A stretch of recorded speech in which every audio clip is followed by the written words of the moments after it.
jiwaku. Berikan kekuatan dengan Roh-Mu, janji-Mu yang telah menuliskan, ku punya rancangan yang indah. Kaulah sukacita, pengharapan dan kehidupan. Kau beri kekuatan, haleluya, haleluya. Kaulah sukacita, pengharapan dan kehidupan. Kau beri kekuatan, haleluya, bersukacita selamanya. Mari next gen main bersorak-sorai, katakan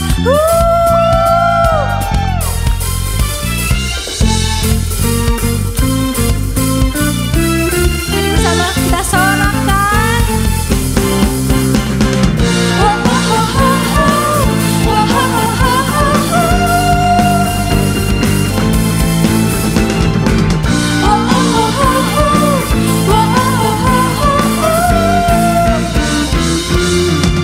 Kaulah sukacita, pengharapan dan kehidupan. Kau beri kekuatan, haleluya, haleluya. Kaulah sukacita, pengharapan dan kehidupan. Kau beri kekuatan, haleluya, bersukacita, haleluya, bersukacita, haleluya, bersukacita selamanya.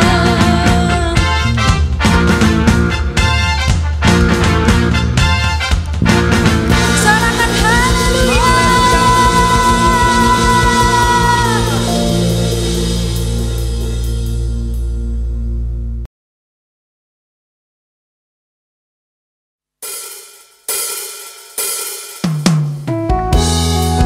Kami mau datang ke hadirat-Mu ya Bapa.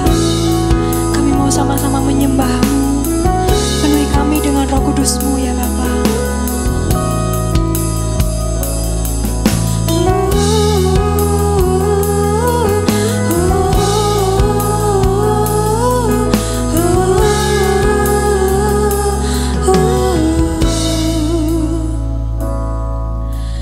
Come Holy Spirit, fall on me now.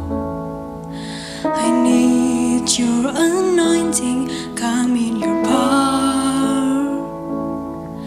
I love you, Holy Spirit, you captivated my soul, and every day I grow to love you more.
worship you in spirit and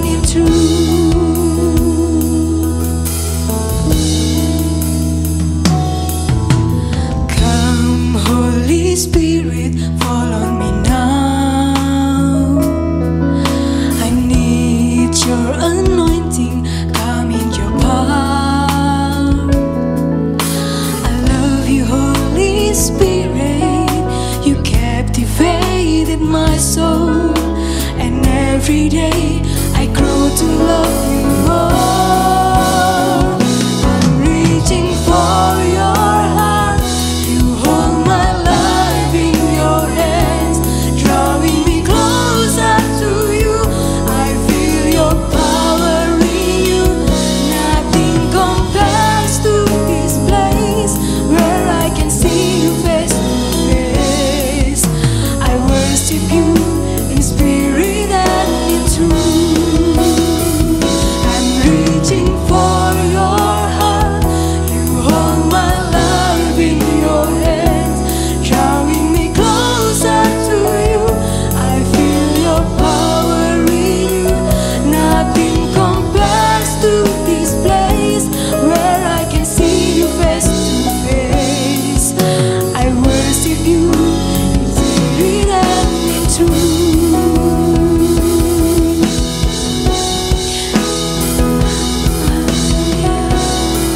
Kami mau menyembah-Mu Tuhan, sebab Kau Allah yang besar dan layak. Haleluya, Kau baik Bapa, Kau segalanya bagi kami. Terima kasih.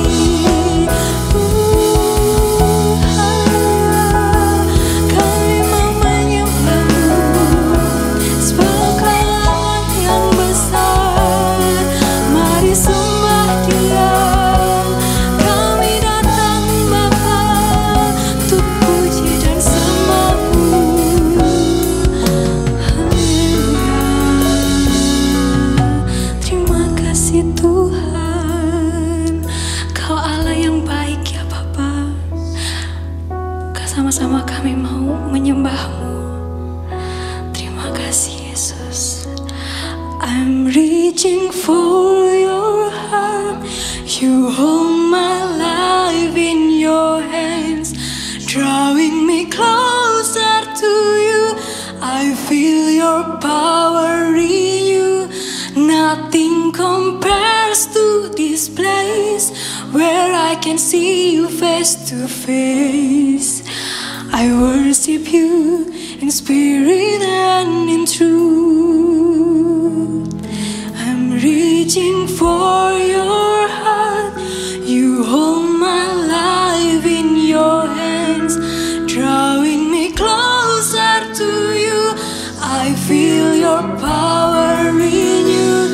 Nothing compares to this place where I can see you face to face. I worship you in spirit and in truth.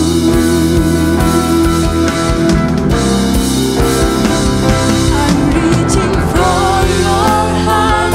You hold my life in your hands, drawing me closer to you. I feel your power in you. Nothing compares to this place where I can see you face to face. I worship you in spirit and in truth.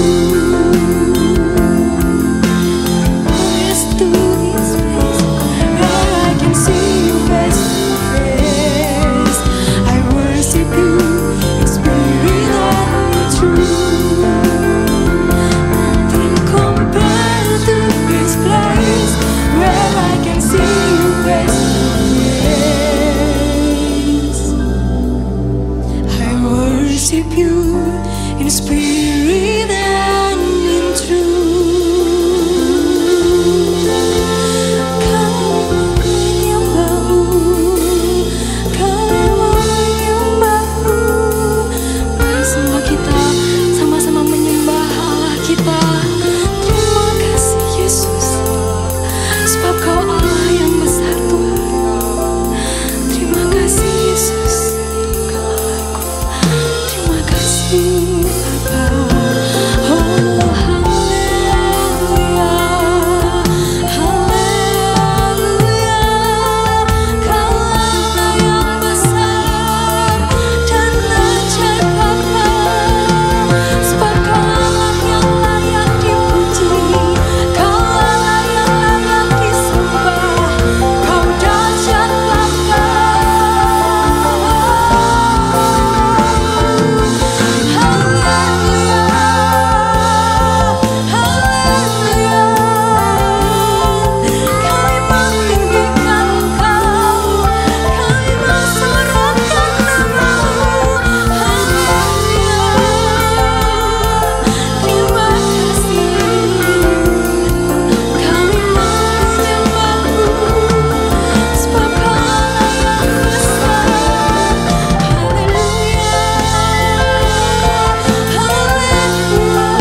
sama-sama kita sembah.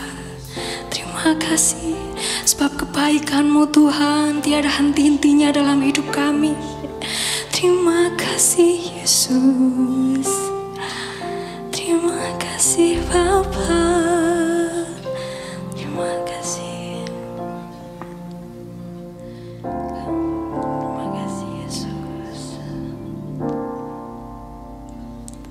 Come Holy Spirit, fall in this place. I need more and more of you. Fill me again with the power of your Spirit. Lord, I'm crying out for more. Mari sama-sama kita sembah. Holy Spirit, fall in this place. I need more and more of you. Fill me again with the power of your Spirit. Lord, I'm crying out for more and more. Come Holy Spirit, fall in this place. I need more and more of you. Fill me again with the power of your Spirit. Lord, I'm crying out for more and more. Come Holy Spirit, fall in this place. I need more and more of you. Fill me again with the power of your Spirit.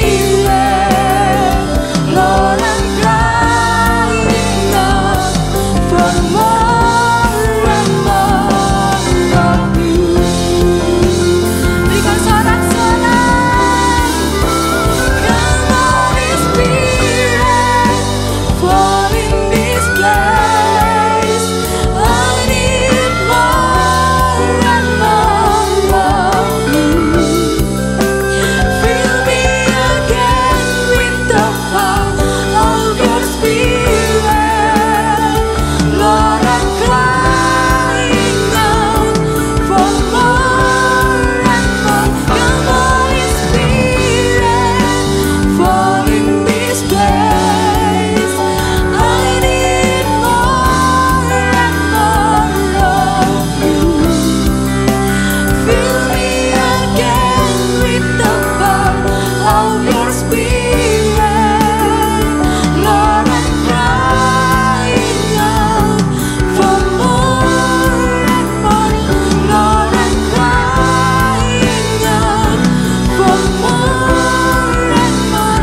Lord, I'm crying out for more and more of you. Berikan sorak-sorai kemuliaan. Haleluya.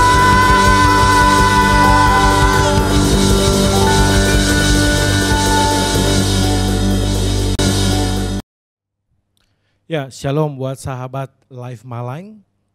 Hari ini kita kembali akan belajar kebenaran firman Tuhan.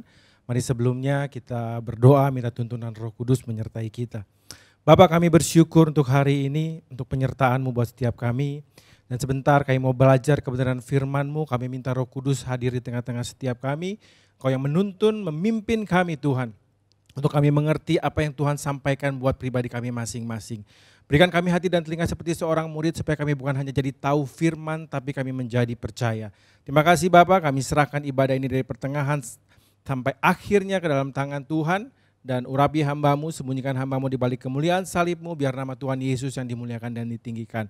Mari kita siap dengan firman Tuhan, sama-sama kita katakan amin. Ya, shalom sahabat Love Malang, kembali kita belajar firman Tuhan dan hari ini kita akan lihat di dalam Injil Yohanes pasal yang ke-15 ayatnya yang ke-16. Saya beri judul sharing firman hari ini adalah hidup yang terus berbuah.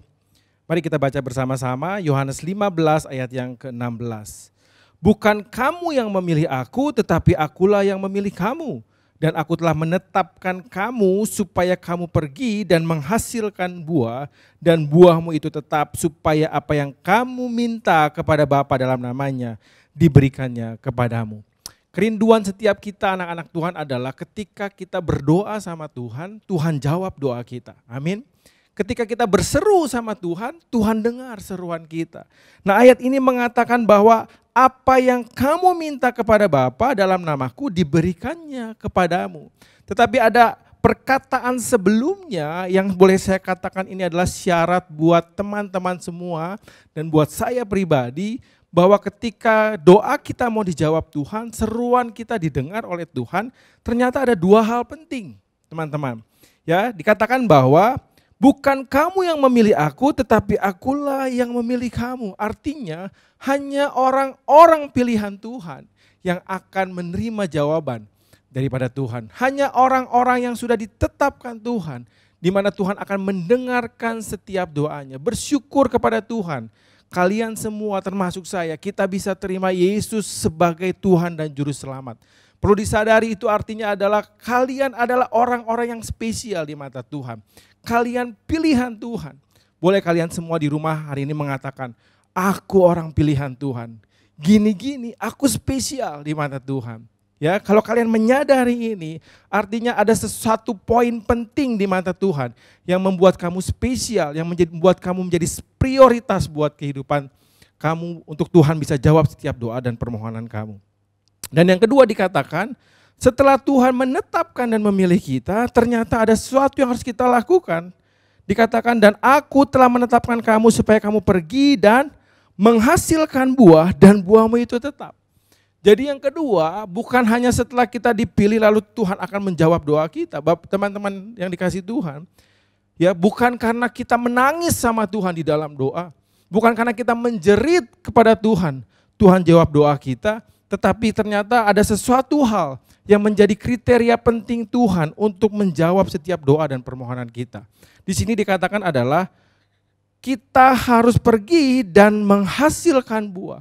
Itu salah satu syarat setelah kita ditetapkan Tuhan, dipilih Tuhan, ternyata Tuhan mau kita semua menghasilkan buah dalam kehidupan ini. Dan setelah kita menghasilkan buah, maka apa saja yang kita minta kita doakan di hadapan Tuhan, Tuhan akan menjawab doa dan seruan kita. Nah, teman-teman kasih Tuhan, bagaimana caranya kita menjadi berkat buat orang lain? Nah, menghasilkan buah itu artinya hidupmu bisa dinikmati orang lain. Hidupmu menjadi berkat buat orang lain. Karena itu penting buat setiap kita anak-anak Tuhan. Orang-orang Kristen, berapa tahun kita sudah jadi Kristen? Berapa lama kita sudah percaya Yesus? Yang terpenting adalah bukan jadi Kristennya, tapi kita harus mengalami lahir baru. Ya, lahir baru artinya kita hidup di dalam roh. Ya, orang lahir baru udah tidak hidup lagi di dalam daging, meninggalkan kedagingan dan mulai hidup yang baru dengan hidup di dalam roh. Kenapa? Karena ketika kita hidup di dalam roh, maka kita akan menghasilkan buah-buah roh dalam kehidupan kita. Ya, buah roh itu nggak bisa dihasilkan dari kedagingan. Apa itu buah roh? Kasih, sukacita, damai, sejahtera, kebaikan, kemurahan. Nah, teman-teman, kasih itu nggak bisa dihasilkan dari kedagingan. Kasih itu bisa dihasilkan ketika kita hidup di dalam roh. Karena itu penting buat kita mengalami lahir baru setelah kita terima Yesus.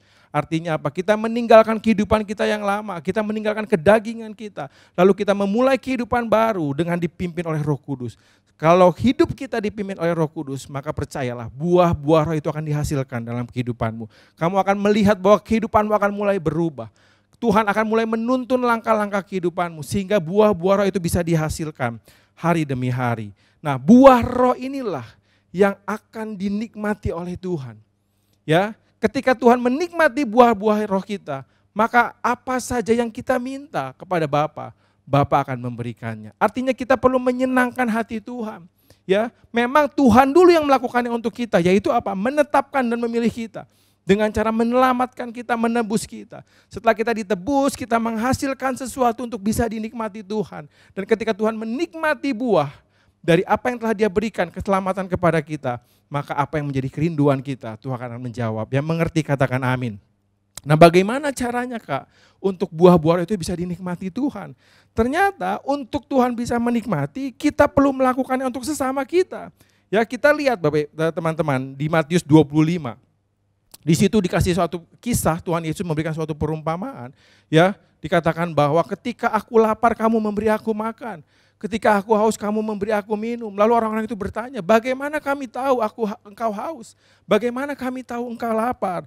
Dan dijelaskan di dalam Matius 25 ayat 45 begini.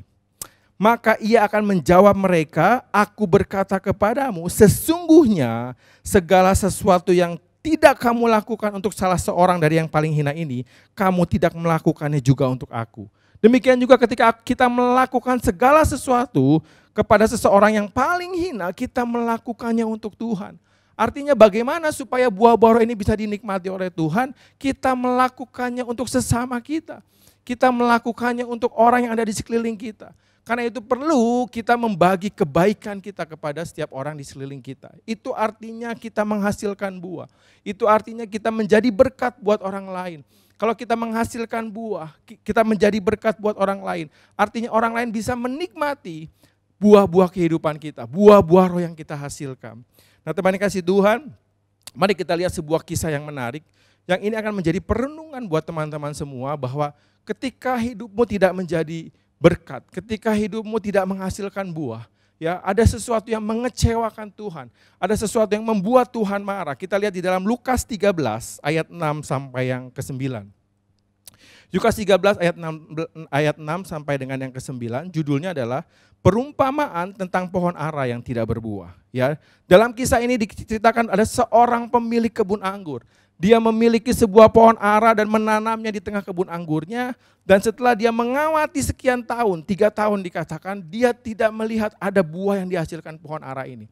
Orang ini kecewa lalu mengatakan, sudah 3 tahun aku datang mencari buah pada pohon ara ini dan aku tidak menemukannya. Lalu dikatakan demikian, tebanglah pohon itu, untuk apa ia hidup di tanah ini dengan percuma. Perhatikan. Di sini pemilik kebun anggur itu menggambarkan tentang Allah Bapa kita.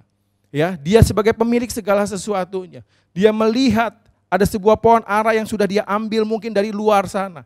Seperti kehidupan kita yang diambil Tuhan dari luar, ditaruh di tengah kebun anggurnya. Dipelihara Tuhan dengan baik, dijagai Tuhan dengan baik, dipupuk Tuhan dengan baik. Tuhan mengharapkan, Tuhan merindukan bahwa kita menghasilkan buah.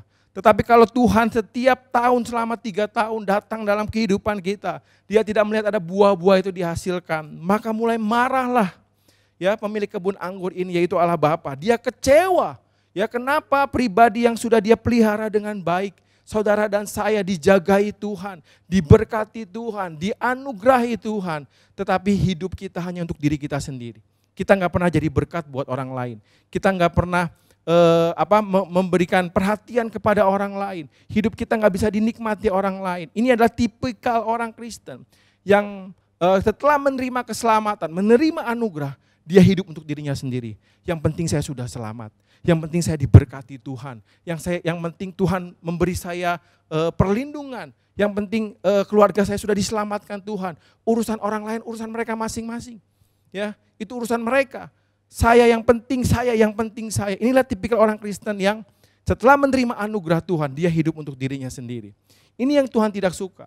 Karena itu perlu kita punya sosialisasi yang baik dengan orang lain. Kita bukan hanya berkomunikasi dengan mereka, tapi kita bisa jadi berkat dengan mereka. Nah, ada kisah berikutnya yang juga menunjukkan kekecewaan Tuhan ketika hidup kita nggak jadi berkat untuk orang lain. Matius 21 ayat 18 sampai 22. Matius 21 ayat 18 sampai 22, judulnya Yesus mengutuk pohon ara. Ya, objeknya sama teman-teman, pohon ara. Ya, ada apa dengan pohon ara ini? Jadi suatu ketika dalam kisah ini Matius 21 18 sampai 22, Tuhan Yesus berjalan menuju kota Yerusalem, lalu dia melihat sebuah pohon ara yang berdaun dan dia menghampiri pohon itu karena Yesus merasa lapar. Tetapi ketika Yesus menghampiri pohon itu, dia tidak mendapatkan apa-apa. Dalam ayat ini dikatakan, ia tidak mendapat apa-apa pada pohon itu selain daun-daun saja. Lalu Tuhan marah dan mengatakan, engkau tidak akan berbuah lagi selama-lamanya, dan seketika itu juga keringlah pohon ara itu. Nah teman-teman, kenapa Tuhan Yesus sampai marah dengan pohon ara ini? Kalau kalian mempelajari tentang kisah ini, di dalam Injil Markus pun terdapat kisah yang sama. Dikatakan bahwa pada saat itu memang bukan musim buah ara. Saya sempat bertanya sama Tuhan, Tuhan ini kan bukan musim buah ara, kenapa Tuhan perlu marah dengan pohon ara ini? Kenapa Tuhan sampai mengutuk pohon ara ini? Ya kalau istilahnya zaman sekarang, kok Tuhan ngegas banget sama pohon ara ini? Nah ternyata teman-teman, kalau kita pelajari tentang karakter pohon ara, pohon ini punya karakter ketika daunnya tumbuh, maka buahnya tumbuh bersamaan dengan tumbuhnya daun. Ya, dan Tuhan ketika itu dikatakan di ayat ini adalah ia tidak mendapat apa-apa pada pohon itu selain daun-daun saja. Berarti pohon ini ada daunnya dan Tuhan tahu benar karakter pohon ara. Harusnya kalau ada daun di dalam kamu, harus ada buah juga. Ya, tetapi Tuhan tidak mendapatkan buah itu. Ini bicara tentang apa? Karakter orang Kristen. Yang dia diberkati Tuhan, dia hanya menunjukkan berkat itu kepada sesamanya. Dia menyombongkan diri dengan apa yang Tuhan berikan kepada kehidupannya. Kalau dikatakan bahwa di Injil Markus bahwa pada waktu itu bukan musim buah ara, artinya itu musim yang gak bagus teman-teman. Artinya di sekelilingnya itu pohonnya kering. Ya, pohon ara juga punya karakter ketika musim panas, musim kering, maka dia akan menggugurkan daun dan buahnya. Sehingga pohon utamanya itu bisa hidup sampai pada musim berikutnya. Ya, jadi dia mengorbankan daun dan buah-buahnya untuk digugurkan, tinggal ranting kosong saja sampai pada musim semi berikutnya sehingga mereka bisa menghasilkan daun dan buah lagi. Ya, tetapi ketika musim pada waktu itu bukan musim buah ara, artinya semua pohon kering. Itulah kenapa Tuhan Yesus ketika berjalan ke arah Yerusalem, dia ke-distract kepada sebuah pohon. Karena Tuhan mungkin kaget. Di saat semua kering, pohon ini kok bisa ada daunnya? Ya, pada saat bukan musim buah ara, kenapa pohon ini bisa tumbuh subur? Ini bicara orang Kristen yang di saat krisis tidak baik. Ya, mungkin saat-saat seperti ini yang kita alami. Mereka tetap diberkati Tuhan, mereka tetap dapat anugerah Tuhan. Artinya di bawah pohon ini ada cakupan air yang cukup untuk kehidupannya. Ada anugerah yang cukup besar untuk dia bisa tetap hidup. Nah, itu juga sama dengan orang Kristen yang apa? Ketika situasi tidak baik, Tuhan tetap memberkati dia. Tuhan tetap menganugerahi dia dengan hal-hal yang baik. Mungkin ketika situasi sedang tidak baik hari-hari ini, kita masih bisa makan enak. Kita masih bisa ke restoran yang enak. Ya, mungkin di antara teman-teman kita masih ada yang bisa beli barang-barang yang mereka inginkan, barang-barang bagus, bahkan barang-barang mewah. Lalu mereka posting di Instagram. Ya, mereka tunjukkan, saya sedang ada di restoran ini. Saya sedang makan makanan enak ini. Ya, saya baru beli barang ini. Ya, ini tipikal orang Kristen yang menyombongkan dirinya dengan berkatnya tetapi tidak pernah menjadi berkat buat orang lain. Itulah kenapa Tuhan Yesus marah sekali dengan pohon ara ini. Karena ini merupakan suatu gambaran tentang karakter kekristenan yang hidup kekristenannya adalah untuk dirinya sendiri juga. Ya, dia hanya menunjukkan saya diberkati tapi nggak pernah jadi berkat buat orang lain. Nah, ada satu juga Bapak teman-teman yang dikasih Tuhan bahwa dalam kehidupan bangsa Israel, Tuhan mengajar bangsa ini secara luar biasa, ya, untuk apa? Untuk dia menjadi berkat, untuk dia hidup punya belas kasihan untuk sesamanya. Kalian tahu bahwa di Alkitab mengajarkan tentang namanya hari Sabat, bukan hanya hari Sabat. Ternyata buat bangsa Israel ada yang namanya tahun Sabat, bahkan tahun Yobel. Apa itu tahun Sabat? Tahun Sabat adalah tahun ke-7 atau dikatakan juga tahun Semita. Tahun Semita artinya adalah pelepasan, pembebasan. Ya, tahun Yobel adalah periode 7 tahun dari tahun Semita, yaitu tahun ke-50. Nah, apa artinya tahun Sabat ini? Ternyata ketika saya pelajari, di dalam tahun Sabat Tuhan mau mengajar bangsa Israel untuk hidupnya berbuah, untuk hidupnya menjadi berkat. Kenapa? Yang pertama, Tuhan minta kepada bangsa ini untuk apa? Mereka membiarkan ladangnya supaya apa? Supaya bisa memberi makan orang miskin. Kalian bisa baca di dalam Keluaran 23 ayat 10-11. Di sana Tuhan ajar bangsa ini begini. Kalau kamu punya ladang, di tahun ke-7, kamu biarkan ladang itu. Ya, kamu nggak boleh panen, kamu nggak boleh jual hasilnya. Kalau kamu mau makan dari ladang itu kamu boleh. Ya, tapi sisanya biar orang miskin datang ke ladang kamu, mereka mengambil semua yang mereka bisa ambil. Ya, Tuhan ajarkan seperti itu. Untuk apa? Punya belas kasihan kepada sesama mereka yang miskin. Yang kedua, dalam Ulangan 15 ayat 1-3, Tuhan meminta kepada bangsa ini untuk menghapuskan hutang saudaranya. Jadi bangsa ini, di dalam kehidupan bangsa Israel ini, kalau ada satu sama lain berhutang, maka yang berhutang itu kan harus membayar hutangnya menyicil. Tetapi kalau hutangnya belum lunas sampai pada tahun ke-7, maka sisa hutangnya di tahun ke-7 Tuhan minta untuk dihapuskan sama sekali. Itulah bentuk belas kasihan, bentuk berkat yang bisa dia berikan buat sesamanya. Tuhan ajar bangsa ini luar biasa. Yang ketiga yang Tuhan minta kepada mereka di tahun Sabat adalah untuk memerdekakan saudaranya yang memperhambakan diri. Jadi mereka yang berhutang tapi tidak bisa bayar hutangnya, mereka harus menjadi hamba. Ya, mereka harus bekerja untuk orang yang dihutanginya. Sekian tahun lamanya, tetapi ketika melewati tahun ke-7 dan tugas dia sebagai seorang hamba belum selesai, masih ada sisa berapa tahun lagi, Tuhan katakan engkau harus memerdekakan saudaramu tanpa syarat apapun. Teman-teman perhatikan betapa Tuhan menuntun bangsa ini, mengatur bangsa ini untuk hidup di dalam belas kasihan dan dalam memberkati orang lain. Kenapa? Karena Tuhan memberkati sekali bangsa Israel. Kamu sudah diberkati, kamu sudah dianugerahi sesuatu yang luar biasa, kamu juga harus jadi berkat. Kamu juga harus punya belas kasihan kepada orang lain, karena aku punya belas kasihan kepadamu. Nah, teman-teman kasih Tuhan, apakah bangsa Israel melakukan ini? Ternyata kalau kita baca di dalam Tawarik 36, ya, kita tahu bahwa bangsa ini akhirnya dibuang Tuhan ke tanah Babel. Nah, saya bertanya sama Tuhan, kenapa bangsa ini harus dibuang Tuhan? Kenapa harus dijajah oleh bangsa lain? Dan ada satu statement Tuhan, dan ini yang saya temukan satu-satunya alasan kenapa Tuhan membuang bangsa ini ke tanah Babel adalah karena bangsa ini telah melalaikan tahun Sabatnya. Hanya satu alasan ini. Kenapa bangsa Israel dibuang Tuhan ke tanah Babel? Karena mereka melalaikan tahun Sabat. Artinya apa? Di saat Tuhan minta mereka jadi berkat buat sesamanya. Ketika Tuhan minta mereka punya belas kasihan buat sesamanya, mereka enggak melakukannya. Dan Tuhan marah sama bangsa ini. Dan selama dia melalaikan tahun Sabat, selama itu juga mereka dibuang ke tanah Babel. Nah, teman-teman kasih Tuhan, jangan sampai kita menjadi orang-orang Kristen yang enggak mau jadi berkat buat orang lain. Kita dapat keselamatan untuk diri kita sendiri. Kita dapat keselamatan, kita dapat anugerah berkat Tuhan. Kita cuma bisa sombongkan kepada orang lain. Nih contohnya orang yang diberkati Tuhan. Atau kita menjadi orang yang tamak seperti orang Israel. Harusnya ada bagian yang kita berikan kepada orang lain, kita ambil juga. Ya, tahun Sabat yang harusnya dia berikan kepada orang miskin, tetap mereka tuai hasil pertanian mereka. Saudara mereka yang menjadi budak tetap diperbudak oleh dia. Ya, mereka yang punya hutang tetap ditagih hutangnya di tahun Sabat. Jangan sampai kita masuk ke pembuangan. Sebab di tempat pembuangan, bangsa ini tidak bisa berbuat apa-apa. Kita nggak bisa menghasilkan buah, kita tidak bisa menjadi berkat buat orang lain. Bahkan kita harus bekerja untuk orang lain, untuk kehidupan kita sendiri. Ya, saya rindu teman-teman diberkati Tuhan. Saya rindu hidup teman-teman berubah.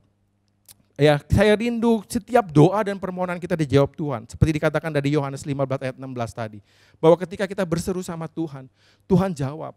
Jangan sampai Tuhan marah sama kita dan seruan kita tidak didengar Tuhan.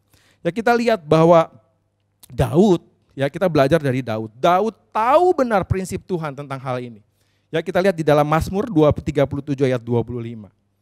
Mazmur 37 ayat 25. Daud tahu benar bagaimana syaratnya hidupnya diberkati. Bukan hanya untuk hidupnya pada saat itu. Tapi dia tahu ini seperti sebuah investasi buat kehidupan anak cucunya. Kalian perhatikan Mazmur 37 ayat 25 sampai 26. Dikatakan demikian, dahulu aku muda, sekarang telah menjadi tua, tetapi tidak pernah kulihat orang benar ditinggalkan. Atau anak cucunya meminta-minta roti. Bukankah ini pemeliharaan Tuhan? Ya, bukan hanya untuk hidup kita hari ini, tapi untuk keturunan bahkan sampai ke cucu kita. Tapi kita lihat ayat 26, ya apa yang dikatakan Daud. Tiap hari ia menaruh belas kasihan dan memberi pinjaman dan anak cucunya menjadi berkat.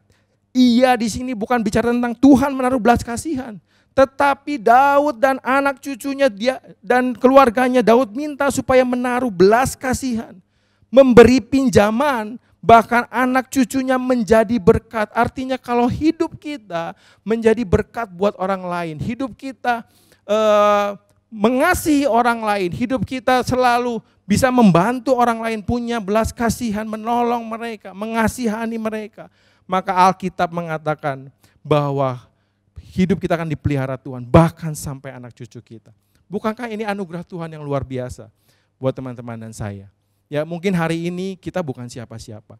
Mungkin hari ini kita beban keluarga. Ya, tapi kalau kita melakukan firman Tuhan, perhatikanlah, hidupmu akan mulai berubah. Hidupmu akan mulai diberkati Tuhan. Ya, teman-teman yang dikasihi Tuhan di Malang. Ya, kita lihat bahwa Tuhan begitu kecewa ketika kita tidak menghasilkan apa-apa. Ya, jangan ketika kita jadi orang Kristen, kita jadi orang Kristen yang pasif. Kita memberkati bukan untuk diberkati Tuhan. Ya, jangan punya pemikiran saya harus memberkati supaya saya diberkati Tuhan. Tapi kita harus punya paradigma yang baru bahwa kita memberkati karena Tuhan lebih dulu memberkati kita. Itulah yang membedakan kita dengan agama lain. Agama lain mereka berusaha berbuat baik untuk mendapatkan keselamatan. Tetapi kita melakukan kebaikan karena Tuhan lebih dulu menyelamatkan kita. Yang mengerti katakan amin. Beri kemuliaan buat Tuhan kita. Nah, saya mau beri kesaksian sedikit dalam kehidupan saya. Kalau saya mau jujur sama kalian semua bahwa apa yang saya alami hari-hari ini, apa yang saya terima dari Tuhan sampai dengan hari ini, kalau saya renungkan sama Tuhan, saya bersyukur sekali. Karena apa? Karena saya kadang berpikir bahwa apa yang saya terima ini Tuhan ini enggak sepadan, ya.